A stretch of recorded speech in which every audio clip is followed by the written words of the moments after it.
Hi అండి. ఇగో ఇప్పుడైతే సాయంత్రం కరెక్ట్గా 6-8 నిమిషాలైంది. నేను 5:30కి మిషన్ మించి లేసి ఇండ్లు ఊడ్చి గిన్నెలు తోమేసుకొని బయట వాకిళ్ళు ఊడ్చుకొని మళ్ళీ బ్లౌజులు కటింగ్ చేస్తున్నా. అర్జెంటుగా వాళ్ళు మొన్న ఇచ్చిరనమాట చీరలు, 4 చీరలు ఇచ్చిర్రు. ఒకటి కావాలి, ఈరోజే ఫంక్షన్కి వెళ్ళాలి నైట్ అన్నారు. లేదు నైట్ అంటే వరకంటే కాదని చెప్పిన, బ్లౌజు 7 గంటల వరకు ఇచ్చేస్తా అని చెప్పిన. ఇంకా కాదు కూడదంటే మార్నింగ్ వెళ్తాలి అన్నారు వాళ్ళు. అయితే ఇప్పుడు నేను బ్లౌజ్ అయితే కటింగ్ చేస్తున్నానండి. బ్లౌజ్ కటింగ్ చేసి ఇంకా శారీ ఫాల్ వేసి ఇవ్వాలి వాళ్ళకి.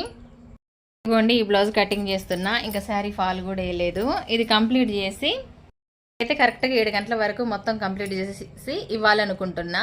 చూద్దాం. మా ఇంట్లో పిల్లలు కానీ మా బావ కానీ మిషన్ మీద కూర్చున్నప్పుడు మిషన్ మించి లేపకుండా ఉంటే నేను మోటార్ పెట్టుకొని అయితే 1/2 అవర్లో బ్లౌజ్ కంప్లీట్ చేసి వాళ్ళకి అందజేస్తానండి. నేను 1/2 అవర్, ఇంకా హెమ్మింగ్ ఉక్సులు అంటే ఒక 30 గంట అండి. అంతకంటే ఎక్కువైతే టైం తీసుకోను.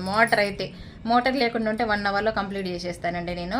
చూద్దాం మరి ఈరోజు మిషన్ మీద కూర్చుంటే ఇప్పుడు లేపుతారా, ఎన్నిసార్లు లేపుతారో చూడాలి. ఎంత టైం పడుతుంది ఈ బ్లౌజ్ చూద్దాం. ఇంకా కటింగ్ దగ్గరే ఉన్నాయి ఇప్పుడైతే. అయిన తర్వాత మళ్ళీ నేను మీకు వీడియో చేసి పెడతా ఫ్రెండ్స్. బై అండి. వీడియో నచ్చితే చిన్న లైక్ చేసి సపోర్ట్ చేయండి అబ్బా.